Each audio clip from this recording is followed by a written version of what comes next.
Shalom, puji Tuhan seberapa banyak yang hadir, mari kita kembali belajar firman Tuhan. Dan saya tetap mau mengingatkan, tingkatkan jam-jam doa mulai sekarang. Saya merasakan bahwa akan segera terjadi banyak bencana, akan segera terjadi banyak kekacauan. Oleh karena itu saya menghimbau, tambahkan jam-jam doa pribadi Anda, secara khusus minta perlindungan darah Tuhan Yesus untuk Anda, untuk keluarga Anda, untuk usaha Anda, dan lebih daripada itu, gunakan kesempatan ini untuk memenangkan jiwa. Mari kita akan membuka Alkitab kita di dalam kitab Yosua pasal pertama. Yosua pasal yang pertama, ayat yang pertama sampai ayat yang ke-9. Sesudah Musa hamba Tuhan itu mati, berfirmanlah Tuhan kepada Yosua bin Nun, abdi Musa itu demikian. Hambaku Musa telah mati. Sebab itu bersiaplah sekarang, seberangilah sungai Yordan ini, engkau dan seluruh bangsa ini, menuju negeri yang akan kuberikan kepada mereka, kepada orang Israel itu. Setiap tempat yang akan diinjak oleh telapak kakimu, kuberikan kepada kamu, seperti yang telah kujanjikan kepada Musa. Dari padang gurun dan gunung Libanon yang sebelah sana itu, sampai ke sungai besar, yakni sungai Efrat seluruh tanah orang Het, sampai ke laut besar di sebelah matahari terbenam, semuanya itu akan menjadi daerahmu. Seorang pun tidak akan dapat bertahan menghadapi engkau seumur hidupmu. Seperti aku menyertai Musa, demikianlah aku akan menyertai engkau. Aku tidak akan membiarkan engkau dan tidak akan meninggalkan engkau. Kita berhenti sampai sini dulu. Dikatakan ayat pertama, sesudah Musa hamba Tuhan itu mati, berfirmanlah Tuhan kepada Yosua bin Nun, abdi Musa itu demikian. Jadi sehebat apapun pemimpin itu pasti akan mati atau akan berakhir kepemimpinannya. Tetapi puji Tuhan selalu ada pengganti. Dan bersyukur ketika penggantinya itu akan tetap berjalan bersama Tuhan dan bergerak untuk menggenapi visi misi dari pemimpin yang mendahuluinya. Sebaik apapun tahun juga pasti akan berlalu. Kita akan bertemu dengan tahun yang baru. Dan kebetulan ini adalah tahun baru Imlek. Ingat, sebaik apapun tahun-tahun yang lalu, kita tidak bisa berhenti dan hanya mengenang tahun yang sudah kita lalui itu sebagai tahun kenangan. Tidak, kita harus terus melangkah dan ada hal-hal baru yang Tuhan akan persiapkan bagi kita. Jadi yang harus kita catat di sini, pemimpin sehebat apapun berlalu atau mengalami kematian. Tahun-tahun sebaik apapun itu juga akan berlalu. Tetapi puji Tuhan bahwa Tuhan kita tetap sama dahulu, sekarang, dan sampai selama-lamanya. Musa mati, tetapi kematian Musa tidak menjadi penghalang bagi Tuhan untuk terus berfirman, untuk terus memimpin umatnya. Sesudah Musa hamba Tuhan itu mati, berfirmanlah Tuhan bahwa Tuhan tidak terhalang, tidak terkendala oleh kematian hambanya. Ingat bahwa selalu ada orang yang akan bisa dipakai oleh Tuhan. Di sini pun kita harus belajar. Jangan mengidolakan pemimpin. Kemudian jangan menjadi sombong karena dipakai Tuhan. Karena Tuhan bisa memakai semua orang. Ya. Seringkali kita kan tidak mau mengakui kalau kita itu menjadi sombong. Tetapi kalau mau jujur masuk ke dalam hati, maka seringkali kita akan menyadari. Tanpa sadar orang yang sudah pelayanan, misalnya tersingkir, itu akan punya pikiran, mau tahu nanti jadi apa sepeninggal saya. Tetapi luar biasanya ketika pemimpin itu berkata seperti itu, ternyata pekerjaan Tuhan terus berlanjut. Yang lebih luar biasa, mungkin pemimpinnya lebih jelek daripada pemimpin yang lama, tetapi hasilnya lebih bagus, lebih luar biasa daripada pemimpin yang lama. Kenapa? Karena ini adalah urusan Tuhan, bukan urusan manusia. Oleh karena itu betapa pentingnya kita selalu merendahkan diri di hadapan Tuhan. Sidang jemaat, kembali saya tekankan waktu-waktu ini bukan waktu yang baik. Ini waktu-waktu yang jahat, hari-hari yang jahat. Hanya ketika kita bersama Tuhan, kita akan tetap bertahan dan akan melakukan pekerjaan yang besar. Saya mau mengingatkan kembali bahwa aneh karena hampir semua orang Kristen percaya ini hari-hari yang terakhir dan seharusnya lah pekerjaan yang kita lakukan adalah lebih giat untuk Tuhan, lebih giat untuk beribadah, lebih giat untuk berdoa, tetapi ternyata yang terjadi adalah kita semakin lemah. Kita semakin aras-arasan beribadah. Ada apa? Karena setan butuh teman yang banyak nanti di neraka. Ya. Betapa banyaknya sekarang orang saya tidak terlalu tertarik, tetapi bisa menjadikan itu sebagai sesuatu yang membuat kita berjaga-jaga.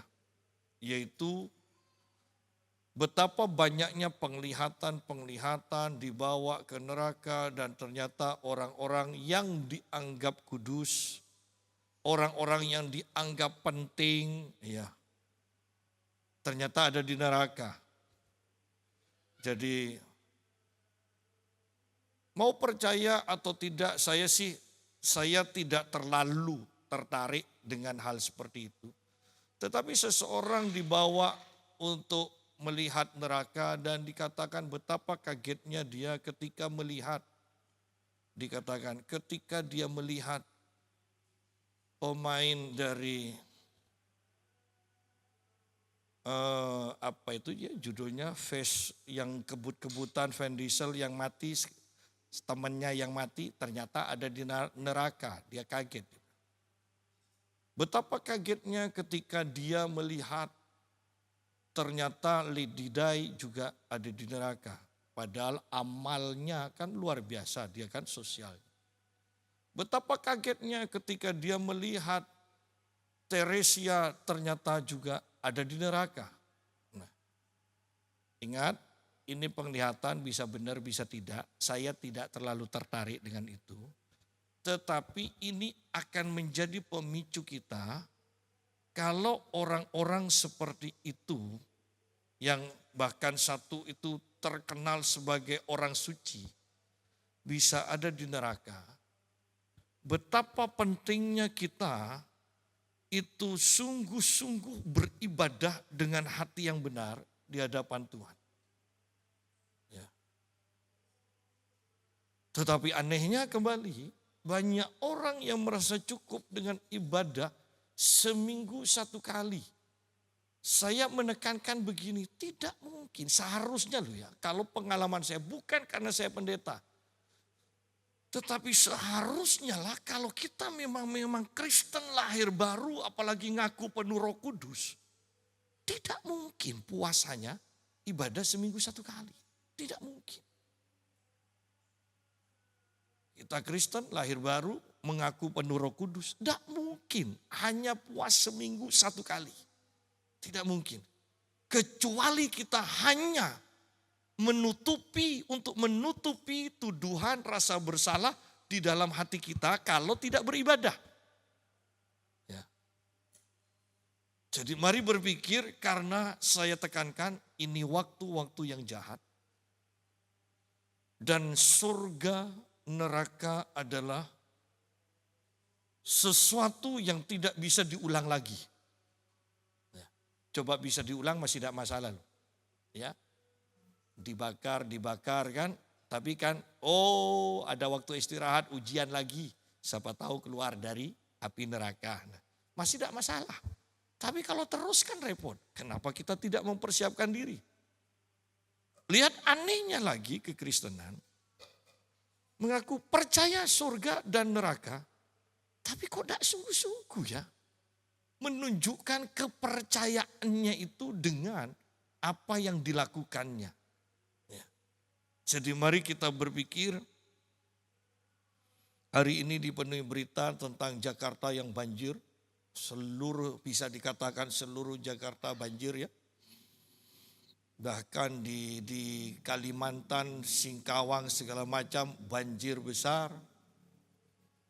Kalau mau bergurau kan, ini Pamekasan biasanya juga setahun sekali itu pasti banjir. Ya. Berharap kalaupun banjir tidak akan lebih besar dari tahun-tahun sebelumnya. Ya. Nah, kembali kepada pembahasan kita. Ayat 2, firman Tuhan, hambaku Musa telah mati. Kembali saya tekankan, sehebat apapun, sebesar apapun, hamba Tuhan itu atau dampak pelayanan dari hamba Tuhan itu pasti mati. Kepemimpinannya pasti akan berlalu. Ya. Hambaku Musa telah mati. Sebab itu bersiaplah sekarang. Bahwa kematian seorang pemimpin itu tidak harus membuat kita berhenti untuk bergerak bersama Tuhan. Kematian seorang pemimpin besar tidak harus membuat kita kemudian juga menjadi kebingungan dan tidak tahu apa yang harus dilakukan. Tetapi di sini Tuhan berfirman, hambaku Musa telah mati. Sebab itu bersiaplah sekarang. Ya. Bersiaplah sekarang. Maksudnya pekerjaan itu masih harus dikerjakan. Bukan selesai dengan kematian seorang pemimpin, bukan terhenti karena kematian seorang pemimpin. Seberangilah sungai Yordan ini, engkau dan seluruh bangsa ini, menuju negeri yang akan kuberikan kepada mereka, kepada orang Israel. Seberangilah sungai Yordan. Kemudian, setiap tempat yang akan diinjak oleh telapak kakimu, kuberikan kepada kamu seperti yang telah kujanjikan kepada Musa. Ingat, ini adalah janji Tuhan kepada Yosua. Ya. Nah, ini tidak bisa diklaim oleh kita orang Kristen bahwa setiap tempat yang kita injak itu akan Tuhan berikan pada kita. Ya, bukan seperti itu. Ini janji khusus untuk Yosua dan bangsa Israel. Tetapi yang saya mau tekankan di sini adalah setiap janji Tuhan itu membutuhkan tindakan kita yang menerima janji. Ya. Tuhan berjanji setiap tempat yang akan diinjak oleh kakimu, telapak kakimu, kuberikan kepada kamu. Seperti yang telah kujanjikan kepada Musa. Ini janji Tuhan kepada Yosua. Tetapi tugas dari Yosua, dia harus melangkahkan kaki. Ya. Tuhan akan menyembuhkan orang melalui tangan kita. Tetapi tugas kita untuk menumpangkan tangan. Ya. Seringkali hal ini kita hanya mengatakan percaya. Tetapi percaya tidak akan membuat janji Tuhan terjadi. Kecuali kita melakukan apa yang kita percayai. Kalau sampai Abraham hanya berkata ketika disuruh mempersembahkan Ishak, kalau Abraham hanya berkata, aku percaya Tuhan tetap akan membangkitkan Ishak sekalipun sudah dibunuh. Kalau Abraham hanya berkata, aku percaya Tuhan akan menyediakan, tetapi dia tidak melakukan, yaitu dia mempersembahkan Ishak dengan membunuhnya. Apa yang dipercayai oleh Abraham itu tidak akan terjadi. Jadi setiap janji Tuhan ada tugas untuk kita bekerja sama dengan Tuhan membuat janji Tuhan itu terjadi.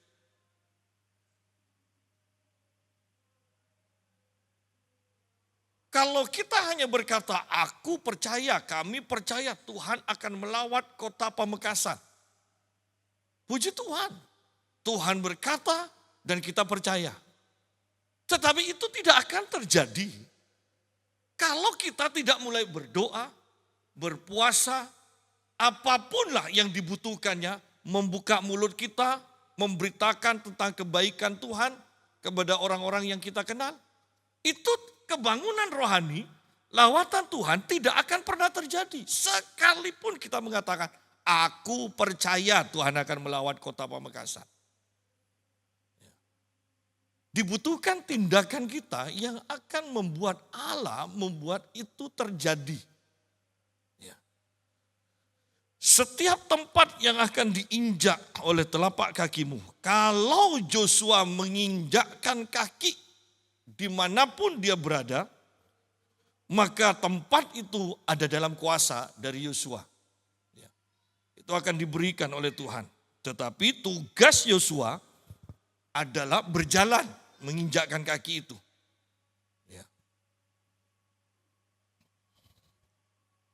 Kemudian ayat 4 itu tentang daerah-daerah yang akan diberikan oleh Tuhan kepada Yosua.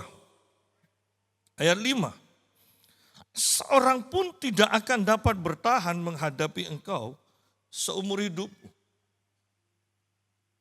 Bukankah ini luar biasa? Kalau Tuhan menyertai, dikatakan tidak ada seorang pun yang dapat bertahan. Kalau dipenggal sampai ini saja, itu sudah luar biasa. Tidak ada seorang pun yang dapat bertahan. Tetapi puji Tuhan, bahwa ini pun tidak berhenti sampai di sana, tetapi dikatakan tidak akan dapat bertahan menghadapi engkau seumur hidupmu. Berarti Joshua akan mengalami kemenangan sampai dia mati. Kita kan sering terjebak bahwa hidup itu seperti roda yang berputar. Kadang di atas, kadang di bawah.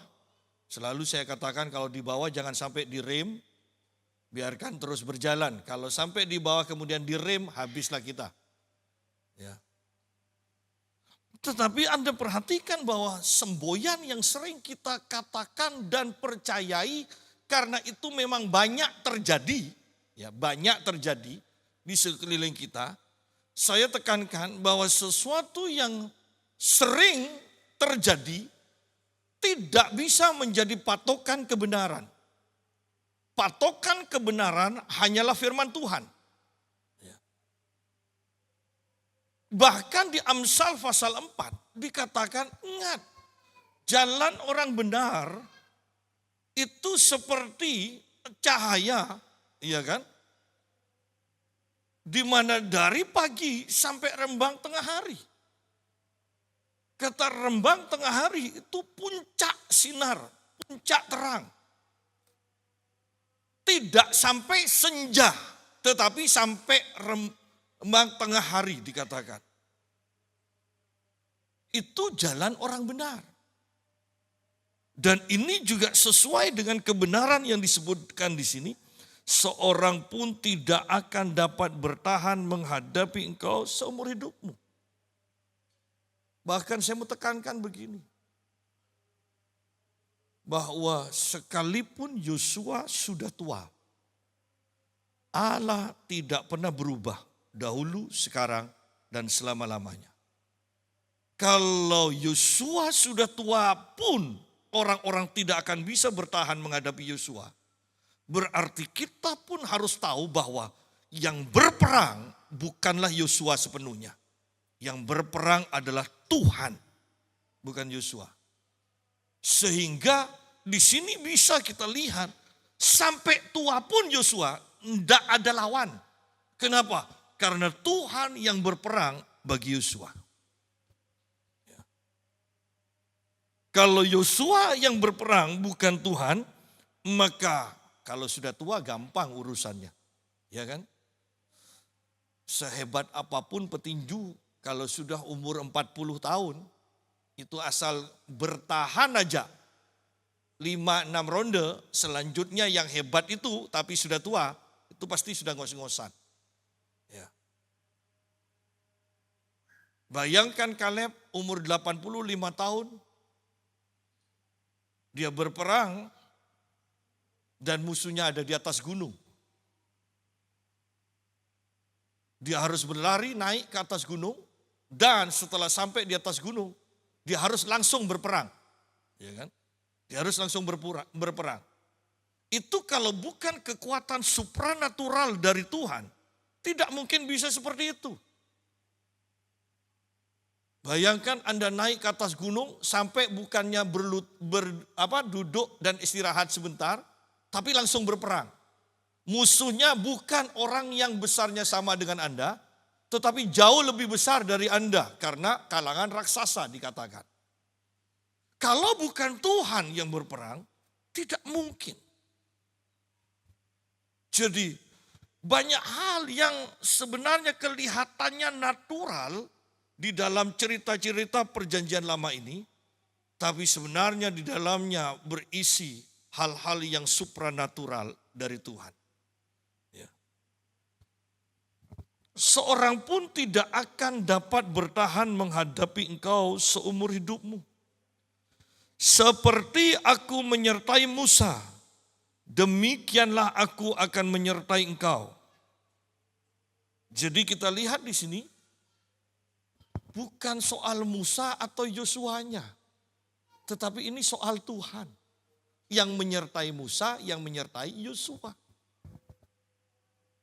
Kalau kita bisa bayangkan keadaan kita, merenung sebentar, maka kita akan tahu, iya ya, kalau bukan Tuhan, masa bisa saya sampai seperti sekarang ini? Ya. Sudah ngalami ini, ya kan? Kesusahan ini, mungkin sakit ini, ya. Kekurangan uang, tambah kekurangan uang, tapi kok masih bisa hidup sampai sekarang? Kalau bukan Tuhan, nah kita akan sampai ke sana kalau kita mau merenung. Ya. Tetapi kalau kita tidak merenung, kita tidak akan sampai dalam pemahaman seperti itu. Sehingga kita sukar untuk semakin cinta akan Tuhan dalam perjalanan kita ke depannya. Ya. Seperti aku menyertai Musa, demikianlah aku akan menyertai engkau. Aku tidak akan membiarkan engkau dan tidak akan meninggalkan engkau. Kalau kita pikirkan, karena Tuhan tidak meninggalkan Yosua, maka Yosua tetap kuat, tetap mengalami kemenangan demi kemenangan sampai akhir hidupnya. Tetapi lebih penting kita juga memahami Tuhan kita. Dikatakan, aku tidak akan membiarkan kau dan tidak akan meninggalkan kau. Berarti sekalipun Yosua sudah tua dan kekuatannya sangat berkurang, ya seandainya Yosua sudah tua dan kekuatannya sangat berkurang, kalau manusia itu pasti Yosua sudah disingkirkan. Kalau zaman kita kenal masa pensiun, ya disingkirkan. Kenapa? Sudah tua, sudah tidak produktif. Tetapi ingat Tuhan kita berbeda. Dikatakan, aku Tuhan tidak akan membiarkan kau dan tidak akan meninggalkan kau. Sekalipun Yosua menjadi lemah, sekalipun Yosua menjadi tua, janji Tuhan betapa luar biasanya. Tuhan tidak akan meninggalkan Yosua. Demikian pula kita yang ada di sini. Sekalipun kita mengalami kegagalan, sekalipun kita sakit, sekalipun kita menjadi tua, sekalipun kita sudah tidak produktif,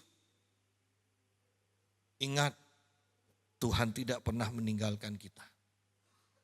Tuhan tidak akan membiarkan kita. Berarti kalau Tuhan tidak membiarkan kita, Dia bertanggung jawab untuk menyembuhkan kita, untuk menyediakan semua yang kita butuhkan. Ya. Jadi betapa luar biasanya Tuhan kita. Ayat 6, kuatkan dan teguhkanlah hatimu, sebab engkaulah yang akan memimpin bangsa ini, memiliki negeri yang kujanjikan dengan bersumpah kepada nenek moyang mereka untuk diberikan kepada mereka. Kuatkan dan teguhkanlah hatimu, sebab engkaulah yang akan memimpin bangsa ini. Untuk menjadi orang besar, menjadi pemimpin satu bangsa, itu butuh keteguhan hati. Kuatkan dan teguhkanlah hatimu. Jangan mengikuti perasaan. Jangan tunduk pada pikiran ketakutan. Saya percaya Yosua agak ketar-ketir. Dia pengalaman dengan bangsa Israel kan. Kalau Musa yang dianggap jauh lebih besar dari Yosua. Musa aja sering dikomplain sama bangsa Israel. Apalagi Yosua. Oleh karena itu Tuhan katakan kuatkan dan teguhkanlah hatimu. Karena Tuhan tahu Yosua pasti akan seringkali bimbang. Seringkali ragu. Seringkali akan khawatir, takut. Oleh karena itu yang harus diperhatikan oleh Yosua. Ketika dia takut, dia harus menguatkan dan meneguhkan hatinya. Ketika dia bimbang, dia harus menguatkan dan meneguhkan hatinya. Tetapi secara umum, menjadi pemimpin itu tidak mudah. Menjadi pemimpin itu tidak mudah. Ya. Oleh karena itu butuh hati yang kuat dan teguh. Dan ketika berbicara tentang hati, tidak ada seorang pun yang bisa menguatkan hati. Menambah kepandaian, kepinteran, kecerdasan otak, pikiran, itu orang bisa. Tetapi menguatkan dan meneguhkan hati, itu hanyalah berhubungan dengan Tuhan. Itu masalah hati. Oleh karena itu, kita mengetahui bahwa ini berbicara tentang mau menjadi pemimpin umatku, engkau tidak bisa jauh dariku. Mau jadi pemimpin bangsa Israel, Yosua tidak bisa hidup jauh dari Tuhan. Dan kita pada akhirnya akan lihat tentang perkataan Tuhan kan yang kita sudah semua tahu. Jangan lupa memperkatakan firman ini siang dan malam kan. Nah, Ayat yang ketujuh, hanya kuatkan dan teguhkan hatimu dengan sungguh-sungguh. Penekanannya kembali, hanya yang dibutuhkan untuk menjadi pemimpin adalah kuatkan dan teguhkan hatimu. Kuatkan dan teguhkan hatimu. Kalau masalah semakin berat, kuatkan dan teguhkan hatimu dengan sungguh-sungguh. Nah, kalau lebih berat, lebih sungguh-sungguh. Kan gitu aja. Ternyata rumusnya kan sangat sederhana kan. Hanya menguatkan dan meneguhkan hati. Kalau semakin berat, menguatkan dan meneguhkan hati dengan sungguh-sungguh. Kalau lebih berat, menguatkan dan meneguhkan hati lebih sungguh-sungguh. Gitu aja kok. Ya. Karena Allah turut bekerja. Kalau Allah turut bekerja kan kita tidak perlu bingung kan. Ya. Hanya kuatkan dan teguhkanlah hatimu dengan sungguh-sungguh. Bertindaklah hati-hati sesuai dengan seluruh hukum yang telah diperintahkan kepadamu oleh hambaku Musa.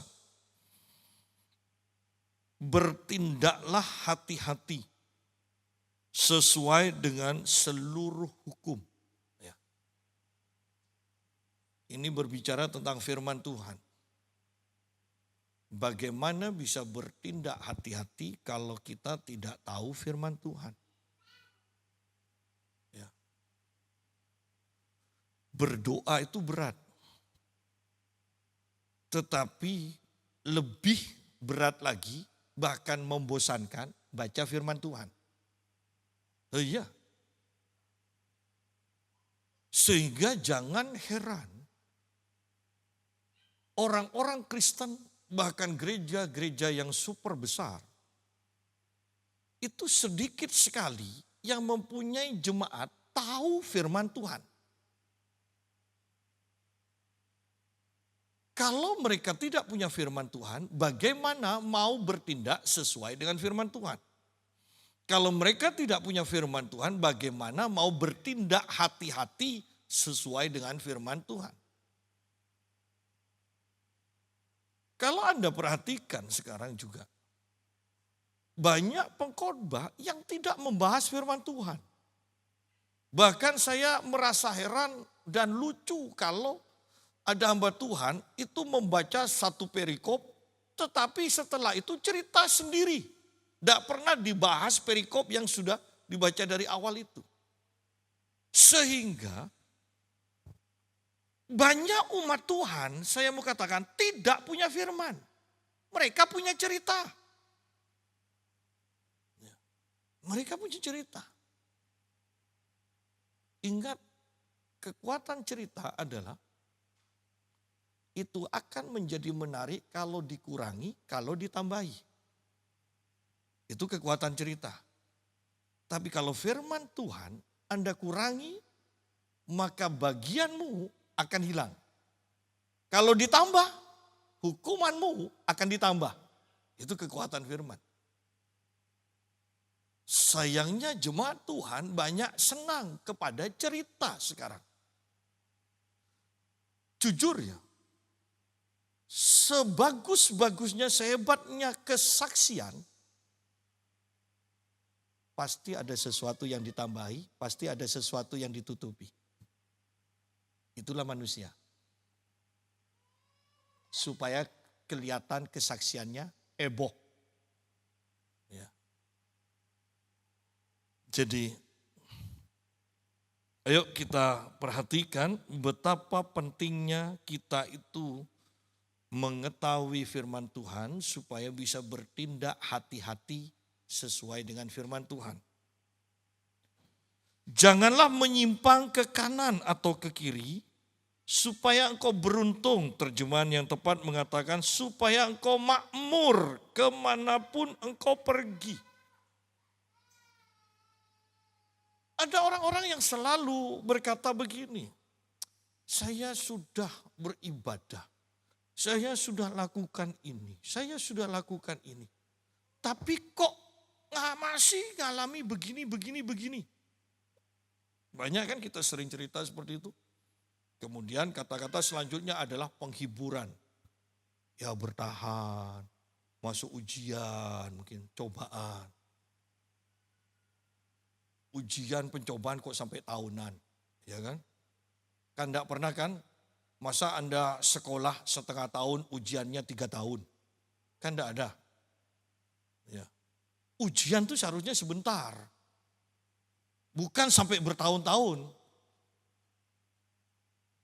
Sekolah 1 tahun, ujiannya kan 3 hari. Ya kan? Nah itu wajar. Jangan sampai sekolah 3 hari, ujiannya 1 tahun. Ya. Jadi ayo kita lihat di sini janji kembali. Firman Tuhan tidak mengatakan bahwa kita akan mengalami ujian-ujian pencobaan terus-menerus. Tidak, di sini bahkan dikatakan janganlah menyimpang ke kanan atau ke kiri supaya engkau makmur kemanapun engkau pergi. Kenapa kita mengalami ketidakmakmuran? Kenapa kita mengalami sakit penyakit? Kenapa kita mengalami kekurangan? Kenapa mengalami masalah demi masalah? Karena menyimpang. Enggak Pak, saya enggak nyimpang. Sudahlah, lihat ke dasar hatimu. Minimal hatimu menyimpang dari kebenaran firman Tuhan. Ya. Sekarang kan orang Kristen sampai dalam taraf tidak tahu yang benar kan? Artinya begini, mau ngasih perpuluhan atau enggak? Ayo, karena ajaran sekarang sama-sama kuat loh. Ada yang mengharuskan memberi, ada yang mengatakan tidak perlu. Dan Anda akan diperhadapkan yang tidak memberi perpuluhan mengatakan, buktinya saya tidak ada masalah.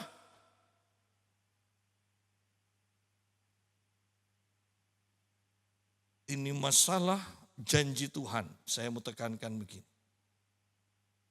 Bahwa janji Tuhan mengatakan kalau kita tidak menyimpang ke kanan atau ke kiri, engkau akan makmur dan kemanapun engkau pergi, engkau tetap makmur. Ukurannya mau ditempatkan dimanapun, asal kita berpegang pada firman Tuhan, engkau akan berhasil. Engkau akan berhasil. Janganlah menyimpang ke kanan atau ke kiri, supaya engkau makmur kemanapun engkau pergi. Pak, tapi si A kok enggak makmur? Pasti ada yang salah. Pasti ada yang salah. Tidak mungkin firman Tuhan itu salah. Yang salah pasti orangnya. Ya. Dan jangan membuat doktrin baru sesuai dengan pengalaman kita. Pengalaman kita yang harus disesuaikan dengan kebenaran firman Tuhan. Ya. Janganlah engkau lupa memperkatakan kitab Taurat ini. Seseorang bertanya pada saya.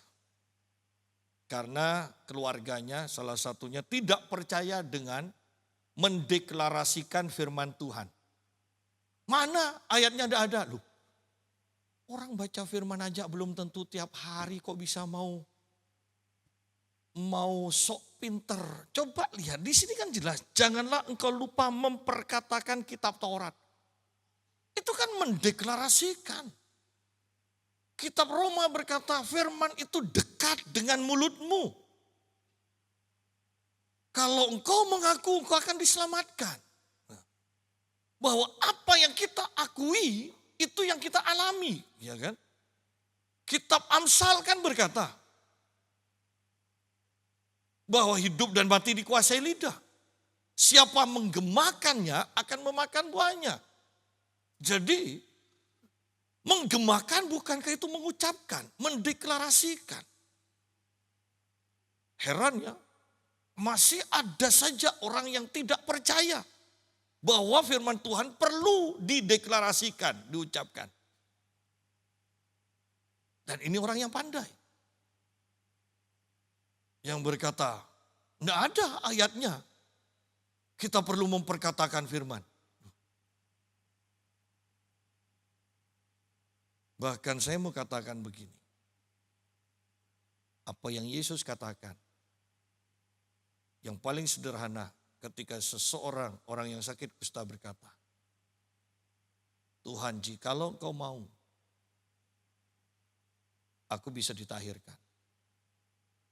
Dan Yesus berkata, aku mau.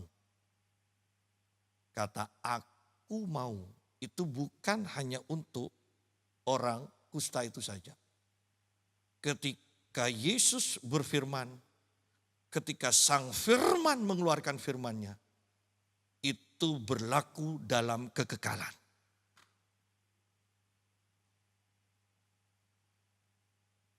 Ketika firman juga berkata, oleh bilur-bilurnya engkau sudah disembuhkan.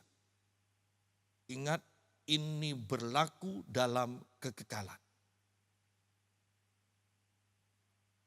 Kalau perkataan manusia bisa begitu ampuhnya, kita mengenal kata-kata positif. Jangan berkata negatif, yang positif. Itu ternyata ada kuasanya. Apalagi firman Tuhan yang diucapkan oleh orang. Apalagi firman Tuhan yang diucapkan oleh orang yang lahir baru. Apalagi firman Tuhan yang diucapkan oleh orang yang penuh Roh Kudus. Betapa pentingnya mengucapkan, mendeklarasikan firman. Janganlah engkau lupa memperkatakan kitab Taurat ini. Jangan berkata tidak ada waktu, sibuk. Jangan engkau lupa memperkatakan kitab Taurat ini. Tetapi renungkanlah itu siang dan malam. Bukan hanya dipikirkan. Ingat, kata renungkan itu mengucapkan berkomat kamit terus diulang. Itu kata merenungkan. Ya. Bukan diem memikirkan, itu bukan.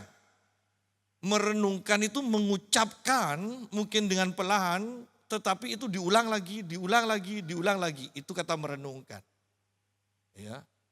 Diambil dari sapi yang makan, ya.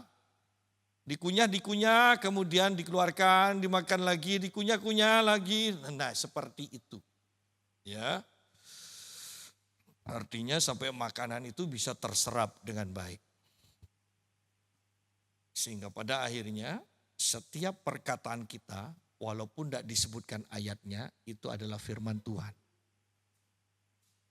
Bayangkan kalau setiap perkataan kita dengan orang-orang yang bukan firman pun, orang-orang yang bukan Kristen pun, kita menyampaikan firman walaupun tidak disebutkan dari kitab ini begini-begini. Tidak, tetapi ingat firman itu punya kuasa. Ya. Janganlah engkau lupa memperkatakan kitab Taurat ini, tetapi renungkanlah itu siang dan malam, supaya engkau bertindak hati-hati sesuai dengan segala yang tertulis di dalamnya. Bagaimana kita akan bertindak hati-hati sesuai dengan firman Tuhan? Kalau tidak ada satu firman pun yang kita hafalkan. Hafal saja itu sukar untuk mempraktekkannya. Ya. Tetapi kalau merenungkan, Anda akan sampai dalam praktek. Ya. Hafal itu masih jauh dari mempraktekkan. Jadi bagaimana kita mengatakan, pokoknya saya tidak melanggar firman Tuhan. Pertanyaannya, firman Tuhan yang mana yang Anda ketahui yang Anda tidak langgar? Jadi kita lihat banyak orang yang merasa mereka tidak melanggar firman Tuhan, tapi mereka tidak tahu firman. Kan lucu. Atau bahkan banyak orang yang merasa sudah hidup berdasarkan firman, tapi mereka tidak tahu firman. Nah ini kan lucu. Tapi kalau mau jujur, bukankah inilah kehidupan kekristenan? Di banyak tempat yang kita ketahui. Ada orang-orang yang merasa hidup dalam firman tapi tidak punya firman. Itu klaim kosong namanya. Ya. Bagaimana mungkin orang yang memiliki firman tidak mencintai firman? Bagaimana mungkin orang yang berkata, aku mencintai firman, tapi dalam kehidupan sehari-harinya, begitu gampangnya meninggalkan saat teduh, begitu gampangnya tidak tanya Tuhan dalam menentukan sikap atau tindakan atau perjanjian-perjanjian yang akan dibuatnya.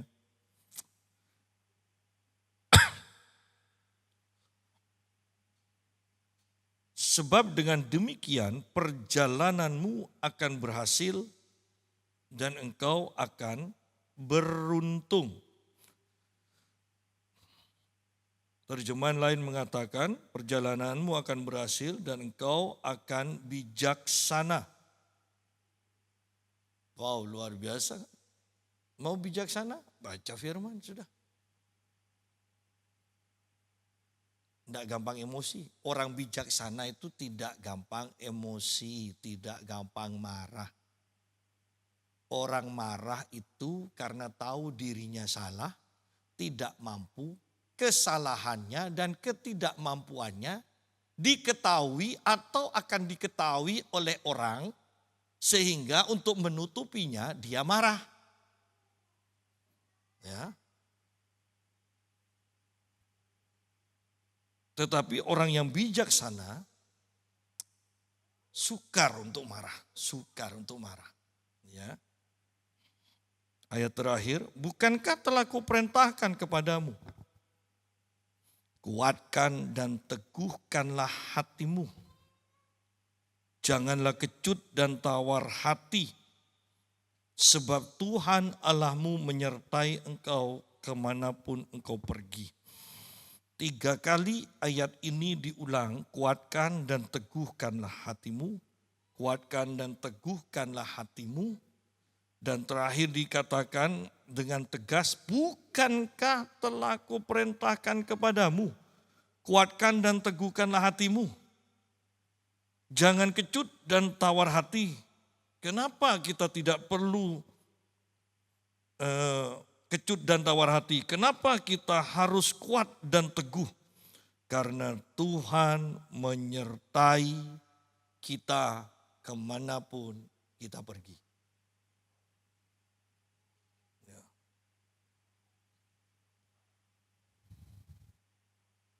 Kalau kita punya kesadaran Tuhan menyertai kita, maka kita akan punya iman. Itu tidak bisa dipungkiri. Kalau engkau tidak sadar akan kehadiran Tuhan yang menyertaimu, engkau tidak bisa dipaksa untuk memiliki iman. Ya. Kalau engkau tidak sadar Tuhan menyertaimu, engkau tidak bisa dipaksa untuk menjadi berani ketika menghadapi hal-hal yang di luar, yang kekuatannya jauh di luar kekuatan kita. Daud berani menghadapi Goliat. Kenapa? Karena dia menyadari Tuhannya yang jauh lebih besar dari Goliat menyertai dia. Seandainya Daud tidak menyadari penyertaan Tuhan, tidak mungkin Daud berani terhadap Goliat. Tidak mungkin. Ya. Demikian pula kesadaran kita akan Tuhan itu sangat penting untuk kehidupan kita sehari-hari. Bagaimana supaya selalu memiliki kesadaran akan Tuhan? Sederhana, doa, baca Alkitab. Doa, baca Alkitab itu akan membuat kita sadar kok penyertaan Tuhan. Setiap hari. Bahwa kehidupan setiap hari itu akan lebih penting daripada ibadah kita seminggu sekali. Seandainya setiap orang Kristen mempunyai kehidupan, setiap hari doa baca Alkitab, Anda bisa bayangkan ketika orang-orang seperti ini berkumpul bersama di hari Minggu. Mereka semua membawa hadirat Tuhan. Lilin kecil tidak bisa menerangi tempat ini kalau lampu mati. Tetapi bayangkan semuanya membawa lilin. Demikian pula hadirat kuasa Tuhan seperti itu. Bayangkan dalam setiap ibadah, setiap orang sudah mempersiapkan diri dengan kuasa Tuhan yang dia bawa, dengan hadirat Tuhan yang dia bawa, akibat persekutuannya dengan Tuhan setiap hari. Maka ruangan di mana orang-orang yang disertai Tuhan ini berkumpul, itu akan menjadi ruangan yang dipenuhi dengan hadirat kemuliaan Tuhan. Hari pikirkan, saya tekankan kembali, ini hari-hari yang jahat. Yang kedua, waktu kita tidak banyak. Apa yang mau kita lakukan setelah ini? Ataukah kita akan menunggu seperti yang Nabi Elia lakukan? Makan kemudian tidur lagi sambil menunggu kematian? Apakah itu yang akan kita lakukan? Menunggu tidur, menunggu pengangkatan Tuhan sampai kita mati? Ataukah kita mau makan firman Tuhan? Karena perjalanan kita masih jauh dikatakan. Engkau harus sampai pada tempat yang Tuhan tentukan. Makan firman Tuhan 2 kali lipat. Jangan seperti biasanya. 2 kali lipat. Karena perjalanan kita masih jauh. Karena kita belum memenangkan jiwa. Mungkin ada orang-orang di sini belum pernah memenangkan jiwa, memimpin seseorang untuk terima Tuhan Yesus. Engkau perlu makan firman Tuhan lagi. Supaya engkau bisa memimpin orang untuk terima Tuhan Yesus. Engkau belum pernah menyembuhkan orang sakit. Engkau perlu makan firman Tuhan 2 kali ganda. Supaya engkau dipertemukan dengan orang sakit. Dan engkau menyembuhkan orang sakit itu. Engkau belum pernah mengusir setan. Engkau harus makan firman 2 kali lipat. Supaya ketika engkau bertemu dengan orang yang kerasukan. Engkau melepaskan orang tersebut dari kuasa si jahat itu. Mari pikirkan ini. Sampai hari ini. Apa yang sudah kita lakukan bersama Tuhan. Kedepannya. Apa yang akan kita lakukan bersama Tuhan. Pikirkan itu, dan yang terlebih penting, jangan pernah lupa dalam segala hal, kapanpun juga, dimanapun juga, Tuhan menyertai kita. Tuhan memberkati. Mari kita berdoa.